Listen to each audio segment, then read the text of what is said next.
Following breaking news as we come on the air tonight, a live look right now from Mar-a-Lago after former President Donald Trump announces on social media he's been indicted for a second time. The former president facing a total of 7 counts. Now, we're working to learn what those charges are exactly, but we understand they're related to the handling of classified documents and even possible obstruction of justice. This is now the second time Trump has been indicted. Back in April, he was indicted on 34 felony counts after being accused of falsification of business records. Atra Al-Nashar is now following the story. She has the latest from Washington. Former president and current presidential candidate Donald Trump facing 7 counts in his first federal indictment, announcing the news himself on Truth Social. Trump says he's been summoned to appear at a federal courthouse in Miami on Tuesday at 3 in the afternoon.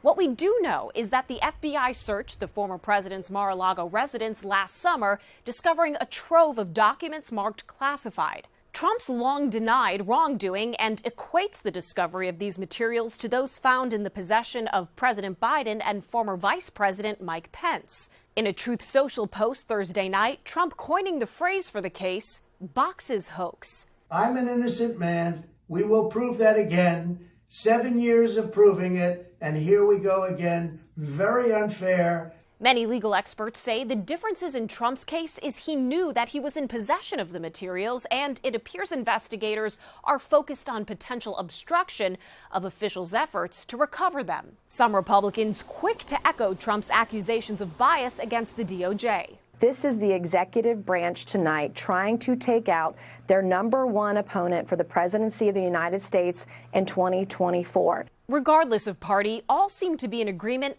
Thursday evening marks a dark moment in history. Trump's allies saying he's unfairly targeted, others pointing to the stark fact that this is the first time in American history that a former president has been indicted on federal charges.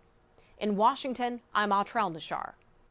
And lawmakers from across the country responding to the president's indictment. In fact, Ohio Republican representative tweeting out tonight, calling today a sad day in America. Meanwhile, Ohio Democratic Congressman Greg Landsman, which is his tweet right here behind me, is saying what he's calling extremism and danger from Trump and his allies to end. Representative Adam Schiff taking to Twitter tonight as well. Remember, Schiff was a former Trump impeachment manager and member of the January 6th committee.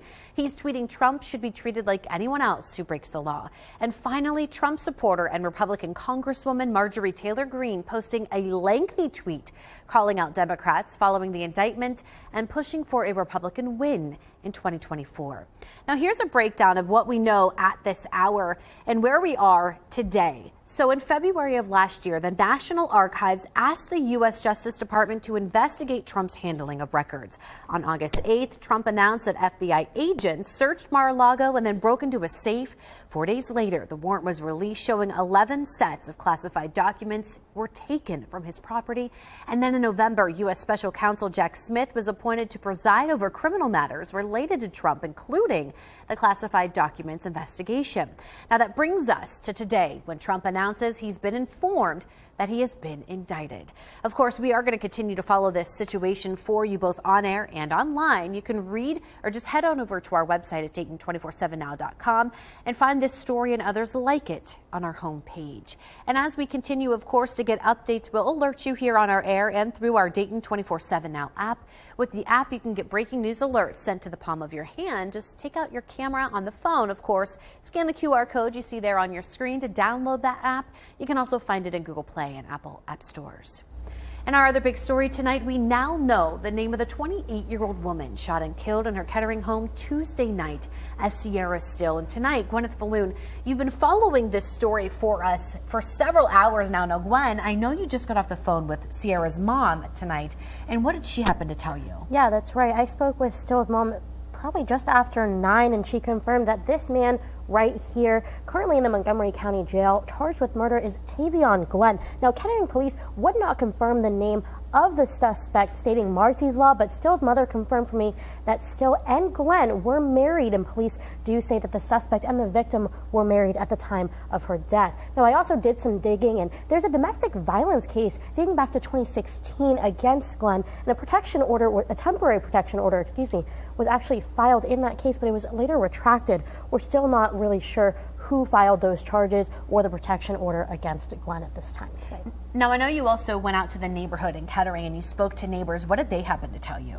They were really just shocked. Elise, telling me they couldn't even believe something like this happened in their quiet neighborhood. It's my house for 24 years. It's just nice and peaceful. I mean, a lot of families, kids. Now, Kettering police are continuing to investigate, and as we learn any new information, we're going to bring you the latest here on air and online. But in the meantime, there is a GoFundMe page set up for Still's funeral as well as her 3 children. You can find that information on our website, Dayton247now.com. Back to you. Taking a live look from New York City tonight. Things looking a lot better out there. This after the mayor said earlier today brighter horizons and clearer skies could be on the way.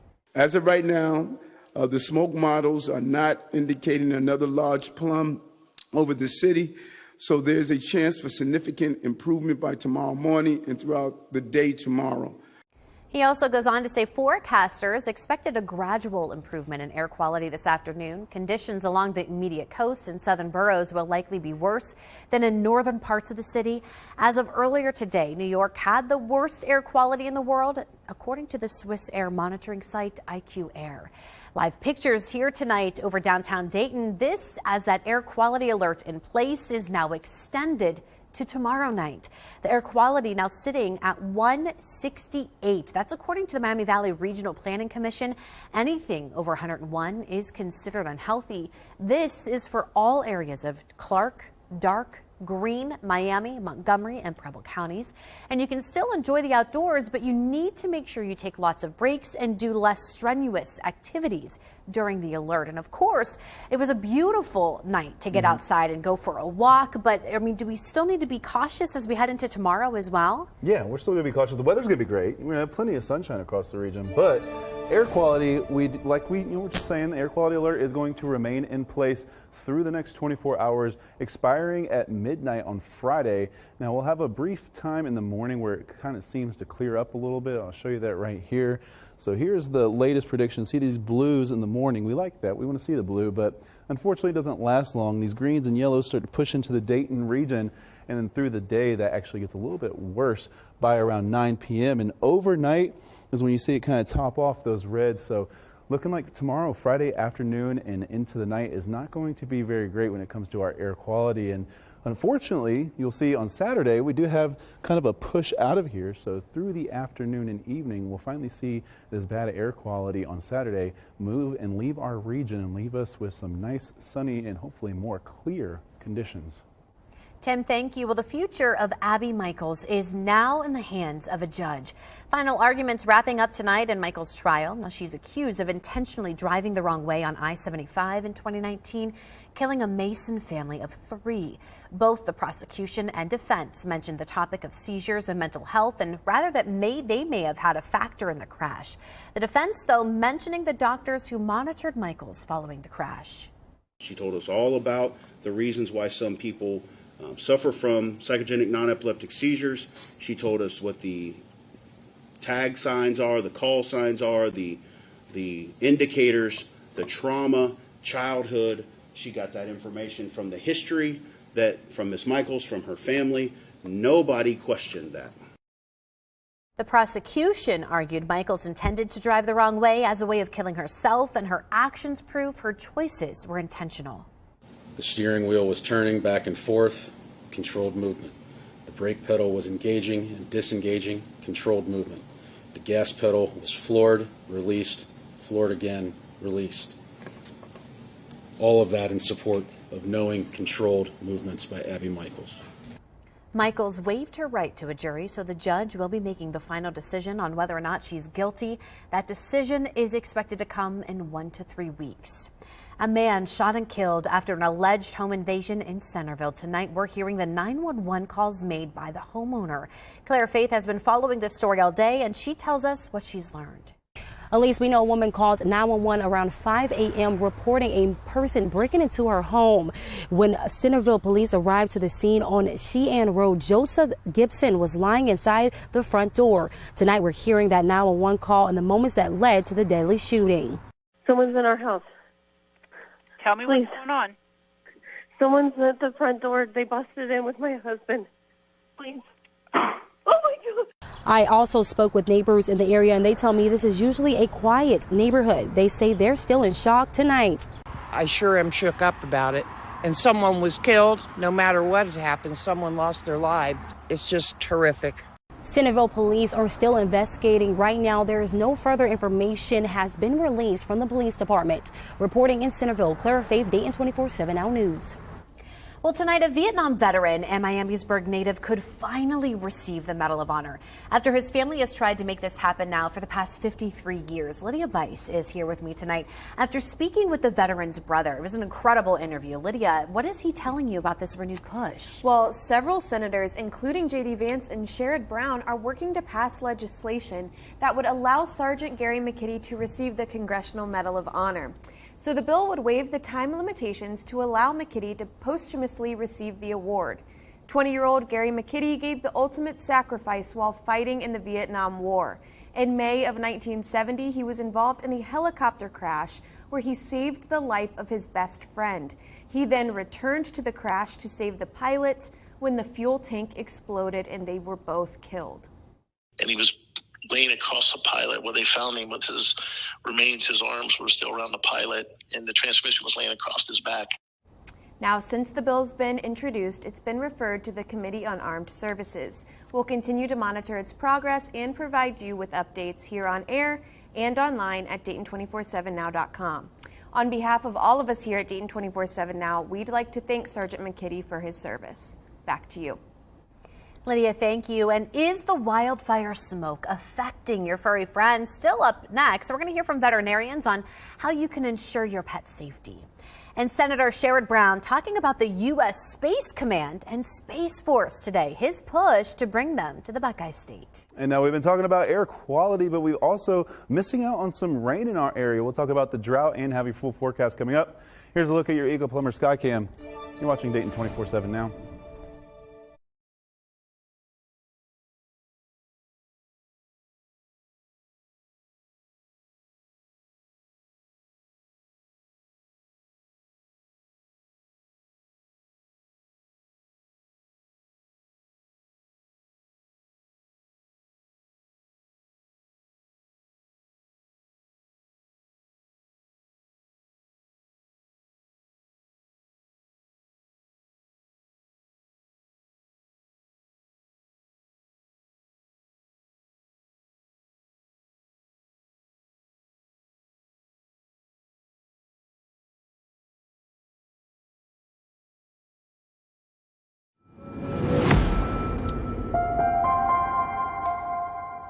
Veterinarians say the toxic air from the Canadian wildfires can cause health problems for animals too. Morella Porter shares advice to keep your pets safe.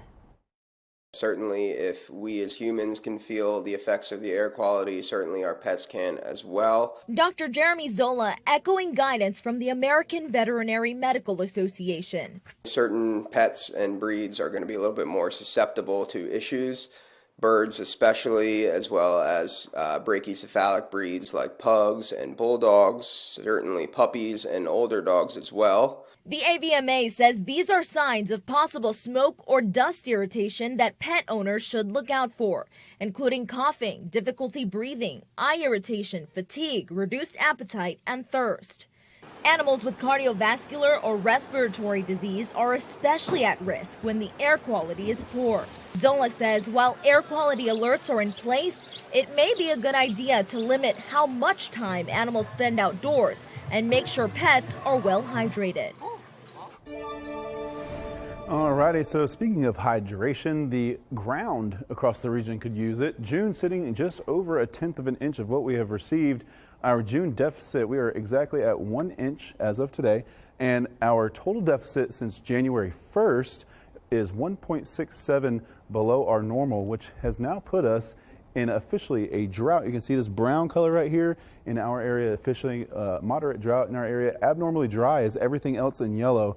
And with not much rain in the forecast, we can expect this to only get a little bit worse. We have a little bit of rain in the forecast this weekend, but it's really not substantial enough to do any good to this. But our precipitation outlook in the next 6 to 10 days, this little gray area right here indicating right around our average or just above or just below it. But to our south, wetter than average, and immediately to our north, drier than average. So hopefully we can squeeze out a little bit more rain across our region.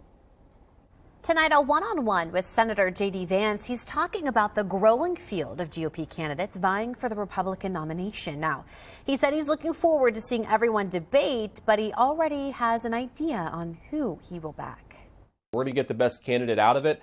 I think that's going to be Donald Trump. People are free to disagree, but we ought to have the debate because that's how we're going to be the best party and have the best candidate for the general election.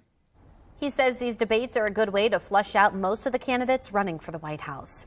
We also spoke with Senator Sherrod Brown today. He brought up his push to bring the U.S. Space Command and Space Force here to Ohio.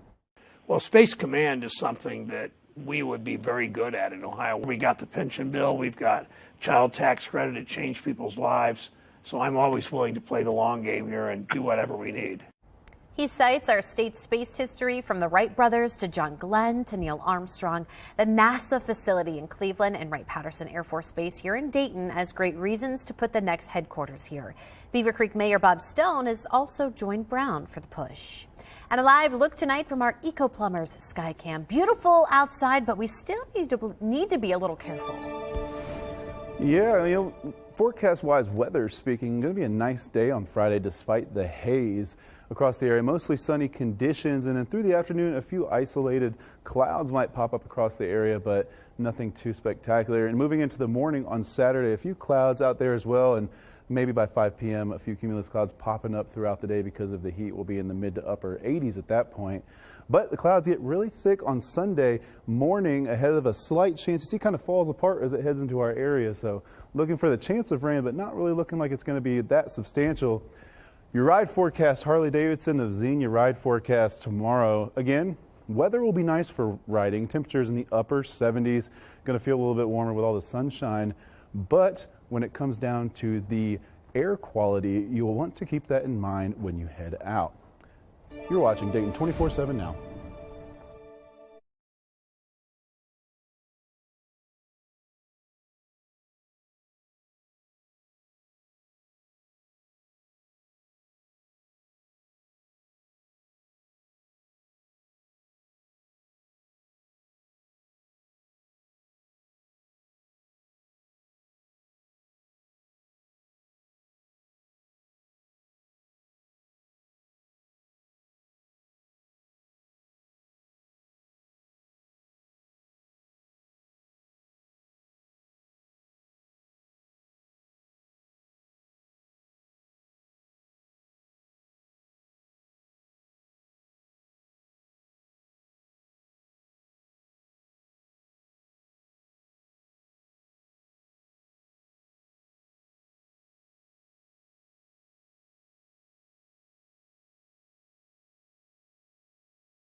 The Dayton Food Bank hosted a food distribution earlier today at the Old Salem Mall for Trotwood and surrounding residents.